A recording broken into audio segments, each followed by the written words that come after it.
What's going on, everyone? Welcome back to the channel and part 3 of swapping a 4200 in my 240Z.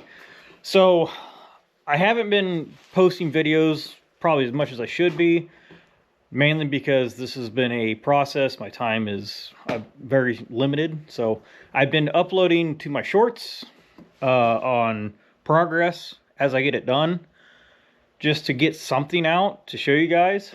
And then I think what I'm going to end up doing is just making videos once I get a good chunk of it all done, and then just kind of give you guys a nice little update and a little bit more into detail of what I did. So let's get after it right now. Alrighty, so as you guys can see, the 4200 is in the car right now. What you don't know is it is no longer sitting on my mock-up stands that I use. It is officially bolted in the car. This is where it's going to be, and let me tell you, it fits super snug underneath the hood. But the factory hood does fit over this. Now, when I say it fits over this, I mean this oil cap's got to go, and I got to do a little bit of notching on this valve cover to make the hood shut completely. But if I take this off, the hood does shut. So that's awesome. Super happy about that. It does look like it's high in the car, but really it's not. It sits very, very well. Now, I probably could have lowered the motor a little bit more, but I felt like the oil pan was going to get sitting too low into the car, so it was going to end up hitting the ground. Even now, it's still pretty low, I feel. It could be a little higher, but this is the highest I could get the motor without me having to modify the hood. And I really didn't want to modify the hood. So this is what it is. Sits in there very nicely. The T56 is also bolted into the car, up to the motor and in the car. And we'll get more into detail on that here in a second. But first, let's talk about the cross member that I did. So I don't know if you can see it in this right here, but motor mounts are made. This is 1.5 inch 120 wall tubing. This is probably a little excessive on the thickness of tubing that I use, but I'd rather have a solid mount than something that could potentially be weak, and I didn't want that. This is a poly mount that I got off of Amazon. It worked really well. Once I got the that out, I mean, welded it all up really, really nice. Made these plates myself. I purchased a arc droid a month ago, and so I could actually make motor mounts and other odds and ends stuff for this car. And I'm still kind of learning how to use it. I haven't really got it on my laptop yet to where I can do some crazy stuff. Right now, all I've really used is the tracing option, which is super cool. But I'll get into that some other time if anybody wants to know about that. The other side also, same thing that was on the driver's side. Did all that. Looks really good. Now the cross member, I had to modify it just a little bit. Mainly because the rack would hit the bottom of the oil pan, and because just how it sat high. So what I ended up doing is just taking the factory cross member and I chopped it off, like right there, as you can see. And I took a piece of 1.5 inch 120 wall tubing and I just ran it across to the other side. Now, I didn't just do that. I went ahead and made a plate. This is, I believe, 1/4 inch plate to weld onto the factory cross member. I don't know what you want to call it, where it bolts to the car part. So I did that, and then I also took another piece of 1/4 inch and I put it on the top side of this to give this just a little bit more strength for the tube weld on, so it doesn't flex or move or break. Just to be on the safe side, which came out really nice. Get underneath the car, and I also, as you can see, runs right across. Let's see if I get a good view of this. Right across, nice and easy. The factory one actually sits a little further forward, so me going just tube actually put this thing right where it needed to be, and there's like a relief right in the oil pan where the I think the factory crossmember on like a 5-cylinder motor would go. So it ended up working really well. I also had to make these mounts for the rack. They came out all right. I mean, I'm not super happy with them. I'd almost like to redo them, but they're going to work for now. I'm probably going to end up giving these a little bit more strength, maybe run some 3/4 inch tubing from here to here, and then maybe make something that goes into there just so it gives it a little bit more strength, because it is kind of weak right through this middle area because there's just not a lot of material there. And this is what is this? I want to say it's 2x1 tubing, square tubing, which I just happened to have laying around the garage from another project a while back, and it worked out really well. But yeah, I feel like it could be a little bit stronger, so I'll probably end up stiffening this up a little bit down the road, but it works for now. As you can see, it fits under there. It's super tight right where the oil pan is. I think once I snug this down a little bit more, it should clear the oil pan just enough. I mean, it is just barely hitting it, and it might just kind of, with it running, it might just take care of itself. I don't know. I don't know if I want to do that or not. But for now, this is how it is. This is something I can definitely get taken care of a little bit later, because I want to I want to get after the cool stuff like the manifold and whatnot. But yeah, here is the crossmember tubing. And if you go to my shorts, you can see this thing out of the car and see what it looks like all welded up before it went into the car. But this is how it is right now. I don't really want to take it back out just because it's kind of a pain in the butt. Okay, so back up. Now let's talk about the inside of the car. So I want to look cut happy, and now I have no floors. The floors needed replaced just because there's some holes and stuff in them, and they needed taken care of. But also that if anybody knows these cars, these are a unibody car, and they're any type of power you really put at these things, they're kind of like a beer can and they will just twist. So I needed to strengthen the subframe up quite a bit just because of the power that this motor combo is going to make. So I went ahead and I got some more 1.5 inch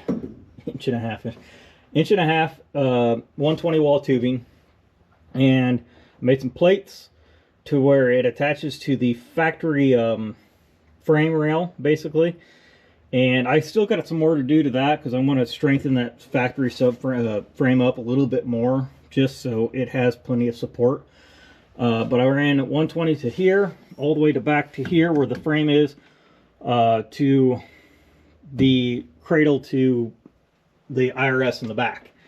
I also went across bars here and a crossbar here. This one is going to be for a drive shaft loop that I will be adding a little bit later. This one is actually the transmission mount, and it actually worked out really well. It strengthened the whole car up now. You can honestly, I can pick the car up as is, and it's super solid. You can definitely tell a difference once this is all welded up and done.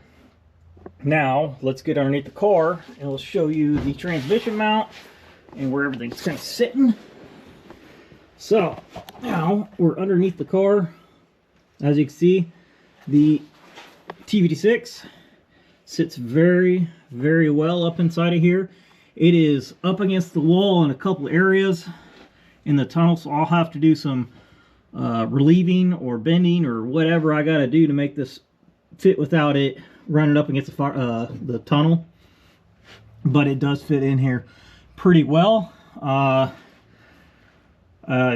another thing, as you can see right here and here, this is something that I've seen on like side-by-side stuff when I was doing that. These are detachable bar mounts that you'd use on side-by-sides to remove the cage and whatnot. And it works. These work really, really well for what I just did with them. So as you can see, here is the transmission mount that I made. It attaches to this tube. And then if I ever need to remove all this, two bolts here and 2 bolts here will come out, and I'll take these out, 2 bolts to the transmission, and this thing will just pop right out and the transmission will come. Or I can just remove these 4 bolts right here and it will take the whole thing with it. And I thought that was a super clever idea. It gave the car some strength. This won't move at all, and it was allowing me to remove the transmission and still give me plenty of room. So that came out very nice. Like as you can see, about out in here, you can see where the bars ran up into the factory mounts, and they came out really well. I was super happy with them.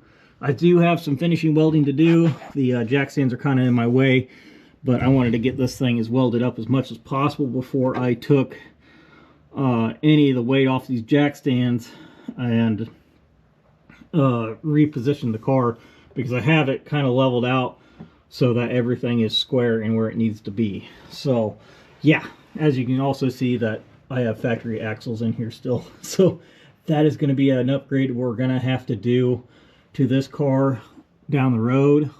It does have a 280 R200 diff in it though, so that's a good thing. I mean, they're pretty solid for the most part. I don't know how well it's going to hold up to 700 horsepower and a stick shift car. It might break, might not, I don't know yet.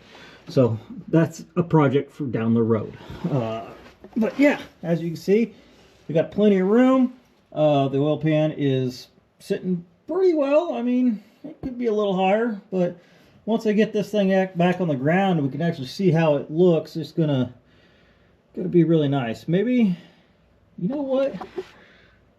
How about we put some tires back on this thing? We put it on the ground, see where it sits in this video. Give me a second. Yeah, be right back. All right, it's back on the ground, as you can see, and this thing looks awesome.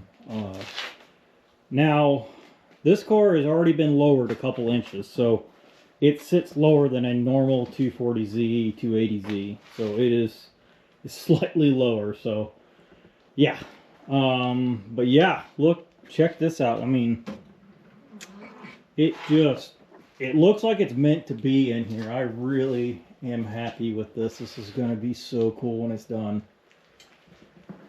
But let's get a under the car look at this. Let's see if I can angle this thing just right.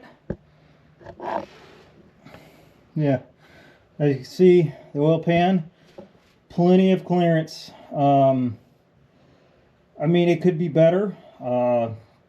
This is just that 5-cylinder pan modified.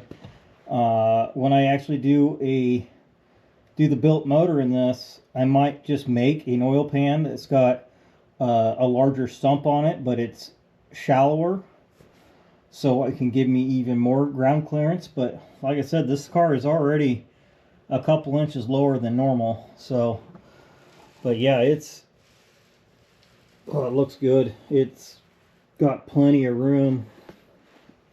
The subframe connectors came out really nice. I'm super happy with this all. It's like, I have plenty of room.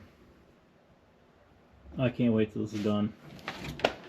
But yeah, so on to the next part. What I'm going to end up be doing is I'm going to build a manifold for this. I was going to use a 2JZ one, but I found out real quick that it just wasn't going to work. I would have to chop it up quite a bit, and it was just not going to work. I mean, I didn't feel like chopping up a $600 manifold and finding out later on down the road. Just, I mean, it was the room I have here. I mean, it seems like I have quite a bit, but there is not as much as you think. So it just wasn't working. So I went ahead and I traded the 2JZ manifold for a turbo, actually, and that's the turbo that we're going to be putting on this car. And that's something I'll get into maybe in the next video when we get the manifold done. but I am planning on building a manifold for this. I've got the flange. I went ahead and bought a whole bunch of these things from CX Racing. I think they're 11 gauge, super thick stuff, so I'll never have to worry about it cracking. And it's also going to be supporting the turbo, so I wanted to go to something pretty thick, so that when it does get hot, it doesn't move. But I got a bunch of 45s and 90s and a couple straights, a few straights, so we'll be able to make a manifold for this. And yeah, so we'll get into that on the next video. But I mean, not exciting. I mean, I'm just doing an update for you guys, and yeah, I don't even know what to say now. But yeah, this thing's coming along very well. The motor fits, so this is a doable deal. This car will be running this spring. Might be with the factory motor at first. Right now the rods are on back order. I'm on the back order list for the Molnar rods, and I still got to get the pistons for it. But other than that, once all them parts come in, then we'll put a forged bottom end in this, put a ported out head and cams and whatnot in this thing, and then we'll shoot for a higher number. But for right now, we'll probably end up just sticking a completely 100% stock 4200 in this thing, and maybe just see how far we can push it with the turbo combo and the stick and all that, because it'd be cool if we could hit the limits of the clutch, which is 700 horsepower, with an unopened, not done anything to it other than drain the oil motor, which would be pretty cool. But that's gonna do it for this one, guys. I appreciate you guys watching. Like and subscribe. Yeah, so that's gonna call it. See you guys.